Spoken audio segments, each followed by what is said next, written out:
अस्सलामुअलैकुम। टेलीस्कूल के इस एजुकेशन प्रोग्राम में खुशामदीद। ये प्रोग्राम टीवी पर हुकूमत पाकिस्तान और सबक फाउंडेशन की शिराकत से पेश किया जा रहा है। इसके लेसन्स पाकिस्तान के तमाम तालीमी बोर्ड बशमूल कैम्ब्रिज के सिलेबस के मुताबिक तैयार किए गए हैं, जिसमें एजुकेशन कंटेंट सबक फाउंडेशन प्रोवाइड कर रही है। सबक फाउंडेशन की वेबसाइट sabak.pk पर केजी से 12वीं जमात तक वीडियोस और प्रैक्टिस टेस्ट बिल्कुल मुफ्त दस्तयाब हैं। हमारे आज के बायोलॉजी का लेसन है प्रोटिस्ट्स एंड फंजाई, जो कि फेडरल और केपी के बोर्ड की फर्स्ट ईयर की बुक के चैप्टर 7 का टॉपिक है, जबकि पंजाब, सिंध और बलूचिस्तान बोर्ड की फर्स्ट ईयर की बुक के चैप्टर 8 का टॉपिक है। और आज के लेसन में हम पढ़ेंगे डाइवर्सिटी एमंग फंजाई, जिसमें कि हम डिस्कस करेंगे बेसिडियो माइकोटा के बारे में। इसके अलावा हम इम्पोर्टेंस ऑफ फंजाई के बारे में भी जानने की कोशिश करेंगे, यानी कि फंजाई के मुख्तलिफ स्पीशीज किस तरीके से ह्यूमन बीइंग्स के लिए फ़ायदेमंद होती हैं, इसके बारे में भी जानेंगे।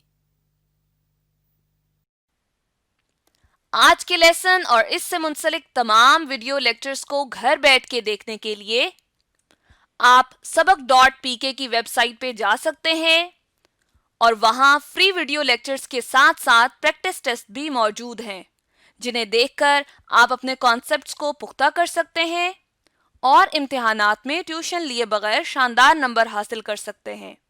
ये सब कुछ sabak.pk की वेबसाइट पर बिल्कुल मुफ्त दस्तयाब है। स्टूडेंट्स, आज हम पढ़ेंगे बेसिडियो माइकोटा के बारे में। बेसिडियो माइकोटा क्या है? बेसिडियो माइकोटा जो है ये फंजाई का एक ग्रुप है और उसमें क्या आते हैं, उसके अंदर मशरूम्स आते हैं। यहाँ पे आप अपने सामने जो है ये एक डायग्राम देख रही हैं। ये किस चीज़ की डायग्राम है? ये मशरूम्स की डायग्राम है। और मशरूम्स क्या है? फंजाई हैं। और फंजाई के किस ग्रुप से वो ताल्लुक रखते हैं? वो ताल्लुक रखते हैं बेसिडियो माइकोटा से। अब ये जो बेसिडियो माइकोटा है, इसके लिए एक और टर्मिनोलॉजी, एक और नेम भी यूज किया जाता है, और वो जो दूसरा नेम है वो क्या है? वो है क्लब फंजाई। अब ये जो क्लब फंजाई है या जो बेसिडियो माइकोटा है, इसके अंदर कितनी स्पीशीज आती हैं? इसके अंदर जो स्पीशीज हैं वो हैं 25,000, यानी कि 25,000 मुख्तलिफ किस्म की स्पीशीज हैं जो कि बेसिडियो माइकोटा के अंदर आती हैं। अब इनको बेसिडियो माइकोटा किस लिए कहा जाता है? क्योंकि इनके अंदर जो है वो एक फ्रूटिंग बॉडी मौजूद होती है, यानी कि ये जो इनकी फ्रूटिंग बॉडी है, जो मशरूम की यहाँ पे आपको नजर आ रही है, इसे क्या कहा जाता है? इसे कहा जाता है बेसिडियो कार्प। इसे बेसिडियो कार्प भी कहते हैं और इसे बेसिडियम भी कहा जाता है। ये जो बेसिडियो कार्प है या ये जो बेसिडियम है, इसका नाम जो है वो बेसिडियो जो है वो इसलिए है क्योंकि इसके अंदर जो है वो स्पोर्स प्रोड्यूस होते हैं, और वो जो स्पोर्स हैं उन्हें क्या कहा जाता है? उन्हें कहा जाता है बेसिडियो स्पोर्स। अब ये जो बेसिडियो स्पोर्स हैं, इनकी वजह से इनका नाम जो है वो क्या है? बेसिडियो कार्प है। और ये जो ग्रुप है इसे कहा जाता है बेसिडियो माइकोटा। अब बेसिडियो माइकोटा क्योंकि फंजाई है, और फंजाई की जो बॉडी है वो हमें पता है थ्रेड लाइक स्ट्रक्चर्स होते हैं जिससे मिलकर बनी होती है, और वो जो थ्रेड लाइक स्ट्रक्चर्स होते हैं वो उन्हें क्या कहा जाता है? उन्हें कहा जाता है हाइफी। अब इनके जो हाइफी हैं, बेसिडियो माइकोटा के जो हाइफी हैं, वो होते हैं सेप्टेट हाइफी। अब सेप्टेट हाइफी जो है वो क्या होते हैं? सेप्टेट का मतलब है सेप्टा, यानी कि इनके अंदर जो है वो एक सेपरेशन मौजूद होती है, यानी कि जब इनका हाइफी इस तरह से अगर हम यहाँ पे ड्रॉ कर लें तो इस तरह से यहाँ पे इनका हाइफी होता है, और बीच में यहाँ पे जो है ये इस तरह से क्रॉस वॉल मौजूद होती हैं। ये जो क्रॉस वॉल होती हैं इन्हें हम कहते हैं कि ये क्या है? ये सेप्टा है, यानी कि ये इस तरह के जो हाइफी होते हैं वो होते हैं सेप्टेट हाइफी। अब ये जो बेसिडियो माइकोटा है, इनके अंदर जो मशरूम है, अगर हम उसमें एक स्पेसिफिक मशरूम की बात करें तो वो है अगैरिकस कैम्पेस्ट्रस। और ये जो अगैरिकस कैम्पेस्ट्रस है ये 70 से ज्यादा कंट्रीज में जो है वो कल्टीवेट की जाती है और एज अ फूड जो है वो इस्तेमाल की जाती है। अगर हम बेसिडियो माइकोटा के अंदर बात करें कि इनके अंदर रिप्रोडक्शन जो है वो किस तरीके से होती है, तो इनके अंदर जो है वो दो तरीकों से रिप्रोडक्शन होती है। एक है सेक्सुअल रिप्रोडक्शन और जो दूसरी है उसे कहा जाता है एसेक्सुअल रिप्रोडक्शन। अब जो इनकी सेक्सुअल रिप्रोडक्शन है उसके अंदर पहले हम वो देख लेते हैं। उसके अंदर जो है ये हाइफी जो है ये मिलके क्या बना देते हैं? ये माइसीलियम बनाते हैं, और इसके अंदर जो माइसीलियम होता है वो दो किस्म का होता है, यानी कि जो इसकी सेक्सुअल रिप्रोडक्शन है उसमें इसके दो किस्म के माइसीलियम जो है वो इन्वॉल्व होते हैं। एक को जो है वो कहा जाता है प्राइमरी माइसीलियम, और जो दूसरा है उसे कहा जाता है कि ये है सेकेंडरी माइसीलियम। अब इन दोनों में जो है वो फर्क क्या है, ये हम अगर इसका लाइफ साइकिल देखें, सेक्सुअल लाइफ साइकिल देखें, यहाँ पे हमारे सामने जो है ये इसका सेक्सुअल लाइफ साइकिल जो है वो मशरूम मशरूम का मौजूद है, इसके अंदर जो है वो हम देख सकते हैं कि क्या जो है वो डिफरेंस है। सबसे पहले अगर हम स्टार्ट करें तो ये जो है ये एरिया जो है ये क्या है, ये मशरूम है। और ये जो मशरूम है इसके जो है वो 3 पार्ट्स जो हैं ये यहाँ पे दिखाए गए हैं। 3 पार्ट्स जो हैं वो कौन कौन से हैं? बेस पे जो है ये एक स्टॉक मौजूद होती है जिसे कहा जाता है स्टाइप, और इसके ऊपर जो है ये एक कैप लाइक स्ट्रक्चर होता है जिसे कहते हैं कैप। अब ये जो कैप होती है इसके अंदर यहाँ पे जो है ये एक प्लेट्स मौजूद होती हैं। प्लेट्स क्या होती हैं? यानी कि कुछ प्रोजेक्शंस होती हैं। अब ये जो प्रोजेक्शंस अगर हम इन्हें देखना चाहें कि ये हमें किस तरह की नजर आएंगी, तो हम अपने सामने जो है समझने के लिए ये एक डायग्राम ले आते हैं। ये जो डायग्राम है ये आप देख लें, यहाँ पे इस किस्म की जो है ये प्रोजेक्शन जो है वो इसके अंदर मौजूद होती हैं। यानी कि अगर हम इसको बड़ा करके देखें ये वाला एरिया, तो ये ऊपर वाला ये जो पार्ट है ये कैप होगी, और उसके अंदर इस तरह की जो है ये प्रोजेक्शंस या प्लेट्स जो हैं ये नजर आएंगी। अब ये जो प्लेट्स होती हैं यहाँ पे जो है ये जो है बेसिडियम मौजूद होता है, और ये जो बेसिडियम है ये क्या है, ये इसकी फ्रूटिंग बॉडी है, यानी कि इसके अंदर जो है वो इनके स्पोर्स जो है वो मौजूद होते हैं। अब यहाँ पे जो स्पोर्स मौजूद होते हैं, यानी कि यहाँ पे जो है वो स्पोर्स जो है वो किस तरह से मौजूद होंगे कि यहाँ पे दो, यहाँ पे आप देख सकती हैं, एक ब्राउन कलर का दिखाया गया है जो जिस पे कलर हुआ है, और एक जो है वो जिस पे कलर नहीं हुआ। यानी कि ये यहाँ पे स्टेज दिखाई है कि दो मुख्तलिफ किस्म के जो है वो न्यूक्लियाई मौजूद हैं। यानी कि एक ये हाइफी है और इसके अंदर 2 न्यूक्लियाई मौजूद हैं। अब बेसिडियम जो है ये वो जगह होती है जहां पे ये जो है फ्यूज कर जाते हैं। यानी कि ये 2 न्यूक्लियाई जब आपस में फ्यूज होंगे और उसके बाद ये क्या बन जाएंगे, ये एक जो है जाइगोट बना देंगे। और ये क्या है, ये दोनों जो है ये हेप्लॉइड हैं, यानी कि NN है। और जब ये दोनों आपस में मिलेंगे तो ये क्या बना देंगे, ये जाइगोट बना देंगे जो कि 2N होगा। अब हेप्लॉइड क्या है, जिस तरह ह्यूमंस के जो है वो अगर हम उनकी बात करें तो ह्यूमन जो है वो डिप्लॉइड ऑर्गेनिज्म है, उसके अंदर जो है वो 46 क्रोमोसोम होते हैं। अब 46 क्या है, डिप्लॉइड है। अब अगर हम उसका हाफ कर लें 23, तो वो क्या होगा, वो हेप्लॉइड होगा। इसी तरह ये क्या है, ये हेप्लॉइड है, और जब ये दोनों आपस में मिलते हैं तो ये क्या बना देते हैं, डिप्लॉइड बना देते हैं, यानी कि ये 2N हो गए जो कि जाइगोट है। अब ये जो जाइगोट है इसके अंदर जो है वो मियोसिस होती है। मियोसिस क्या है, मियोसिस एक सेल डिवीजन है जिसके जरिए जो है वो क्रोमोसोम नंबर जो है वो रिड्यूस हो जाता है और 4 डॉटर सेल्स जो है वो प्रोड्यूस होते हैं। अब इसके अंदर जो डॉटर सेल्स हैं वो क्या है कि ये जाइगोट जो है जब ये डिवाइड करेगा, इसके अंदर मियोसिस होगी, तो इसके अंदर स्पोर्स बनेंगे, और उन स्पोर्स को क्या कहा जाता है, बेसिडियोस्पोर्स। अब ये जो बेसिडियोस्पोर्स है यहाँ पे ये आपको नजर आ रहा है, ये जो बेसिडियम का स्ट्रक्चर है इसको अगर हम इलेबोरेट करें तो ये हमें माइक्रोस्कोप में इस तरह से नजर आता है। यानी कि ऐसे लगेगा कि जिस तरह ये फिंगर्स हैं, ये फिंगर्स की जो हम प्रोजेक्शन जो है ये आपको नजर आएगा जिस तरह हाथ होता है, बिल्कुल उसी तरह बेसिडियम की स्ट्रक्चर होती है। और उसके अंदर यहाँ पे जो है ये स्पोर्स मौजूद हैं, और ये स्पोर्स क्या है, ये बेसिडियोस्पोर्स हैं, और ये क्या है, ये हेप्लॉइड हैं, यानी कि ये N है, इन्हें हम N लिख सकते हैं हेप्लॉइड को। अब ये जो स्पोर्स हैं ये जो है ये प्रोड्यूस करते हैं हाइफी, और हाइफी जो है वो जो हाइफी आपस में मिलते हैं तो वो कौन सा स्ट्रक्चर बना देते हैं, माइसीलियम। इसलिए यहाँ पे जो है वो हमने माइसीलियम लिखा है जो कि इंडिकेट कर रहा है हाइफी के ग्रुप को। अब ये जो स्पोर्स हैं ये प्राइमरी माइसीलियम प्रोड्यूस करते हैं, और मुख्तलिफ किस्म के स्पोर्स जो हैं वो 2 किस्म के यहाँ पे आप देख सकते हैं प्राइमरी माइसीलियम जो है वो प्रोड्यूस हुए हैं। अब ये 2 किस्म में एक जो है उसके साथ माइनस का साइन दिखाया है और एक के साथ प्लस का। अब ये जो माइनस और प्लस है ये किस चीज को इंडिकेट कर रहा है, ये 2 डिफरेंट मेटिंग टाइप्स को इन्वॉल्व कर रहा है। यानी कि 2 डिफरेंट टाइप हैं, 2 डिफरेंट टाइप जो हैं जब ये आपस में मिलती हैं, यहाँ पे आप देख सकते हैं इसका पार्ट और इसका पार्ट मिला है, और ये क्या बन गया है, ये सेकेंडरी माइसीलियम बन गया है। अब ये जो सेकेंडरी माइसीलियम है जब ये डेवलप होगा, इसकी जर्मिनेशन होगी, तो यहाँ पे पहले जो है आपको एक बटन लाइक स्ट्रक्चर नजर आएगा, और फिर इसकी ये ग्रोथ होगी और ये क्या बन जाएगा, ये मशरूम बन जाएगा। ये क्या है, ये है इसकी सेक्सुअल लाइफ साइकिल, यानी कि जो इसका सेक्सुअल लाइफ साइकिल है वो इस तरह से कंप्लीट होता है। इसके अलावा अगर हम बात करें कि इसके अंदर जो है वो एसेक्सुअल रिप्रोडक्शन किस तरह से होती है, तो यहाँ पे आपको अपने सामने जो है वो कोनिडिया नजर आ रहे हैं। कोनिडिया जो है ये क्या है, ये सर्कुलर बॉडीज होती हैं, ये भी स्पोर्स होते हैं, और ये क्या होते हैं, ये लाइट वेट होते हैं। और ये लाइट वेट स्पोर्स जो है ये किस चीज पे प्रोड्यूस होते हैं, ये प्रोड्यूस होते हैं एक स्टॉक पे, और उस स्टॉक को कहा जाता है कोनिडियोफोर। ये जो कोनिडियोफोर है ये किस चीज पे ग्रो करती है, ये जो स्टॉक है ये किस चीज पे ग्रो करती है, यहाँ पे आप देख सकते हैं हाइफी जो है इसके ऊपर ये एक स्टॉक डेवलप हुई है जिसे कहा है कोनिडियोफोर, और उसके ऊपर जो है ये सर्कुलर बॉडीज हैं जिन्हें कहा कहा गया है कोनिडिया। अब ये जो कोनिडिया हैं, जब भी एयर चलती है, विंड चलती है, तो ये जो है ये डिस्पर्स हो जाते हैं, और डिस्पर्स होकर जब ये किसी नई जगह पे जाते हैं और वहां का इन्वायरमेंट अगर फेवरेबल हो तो ये क्या कर जाते हैं, जर्मिनेट कर जाते हैं। और जर्मिनेशन के बाद ये क्या बना देते हैं, दोबारा से हाइफी बनाते हैं, माइसीलियम बनाते हैं, और दोबारा से एक नई जो है बॉडी जो है वो डेवलप होना स्टार्ट हो जाती है। इसके अलावा अगर हम मशरूम के अलावा बात करें तो बेसिडियोमाइकोटा के अंदर जो है वो रस्ट एंड स्मर्ट्स भी जो है वो इन्वॉल्व है। रस्ट और स्मर्ट्स जो है ये क्या है, ये वो ऑर्गेनिज्म है जो कि प्लांट्स के अंदर डिजीज कॉज करते हैं, यानी कि ये क्या है, ये हैं प्लांट पैथोजेंस। अब ये जो प्लांट पैथोजेंस हैं, अगर हम इसकी बात करें कि ये हमें डिजीज जो है कॉज करते हैं, तो ये हमें किस तरह से नजर आते हैं, तो उसके लिए हम अपने सामने जो है ये एक डायग्राम रख लेते हैं। इस तरह की जो स्ट्रक्चर है वो आपको नजर आती है, और ये जो स्ट्रक्चर है ये किस चीज की है, ये रस्ट एंड स्मर्ट की है, और ये किसने कॉज किया है, ये फंजाई ने कॉज किया है। और वो कौन से फंजाई हैं, ये हैं बेसिडियोमाइकोटा। इनके बारे में जो है वो हम अपनी नेक्स्ट वीडियो में पढ़ेंगे।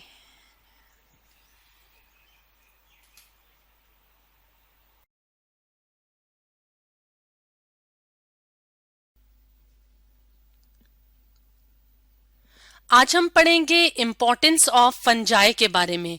तो अगर हम बात करें फंजाई की, तो फंजाई कौन से ऑर्गेनिजम्स होते हैं? फंजाई यूकैरियोटिक ऑर्गेनिजम्स होते हैं।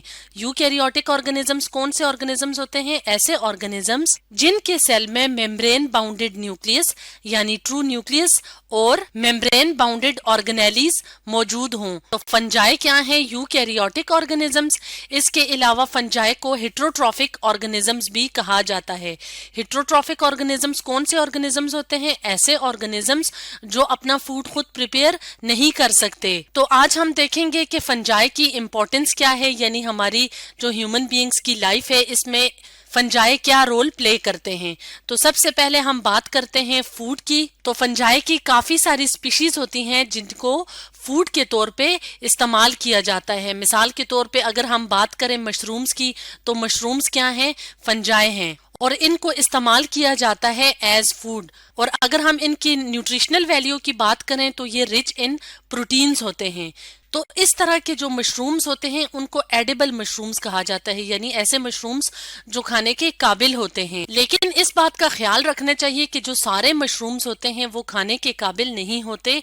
कुछ मशरूम की जो स्पीशीज हैं वो हाईली पॉइजनस होती हैं, यानी जहरीली होती हैं। जैसे कि अगर हम टोडस्टूल्स की बात करें तो ये क्या हैं? ये पॉइजनस मशरूम्स होते हैं। इसके अलावा फंजाई की अगर हम फूड इंडस्ट्री में बात करें तो एक और बहुत इंपॉर्टेंस जो फंजाई की है वो ये है कि फंजाई की कुछ स्पीशीज होती हैं जो फर्मेंटेशन के प्रोसेस में मदद देती हैं, और फर्मेंटेशन के नतीजे में काफी सारी फूड प्रोडक्ट्स हासिल होती हैं, जैसे कि पिकल्स हैं यानी अचार, ब्रेड यानी डबर रोटी, और बेवरेजेस यानी जो अल्कोहलिक मशरूबात होती हैं, तो ये बनती हैं फर्मेंटेशन के प्रोसेस के नतीजे में।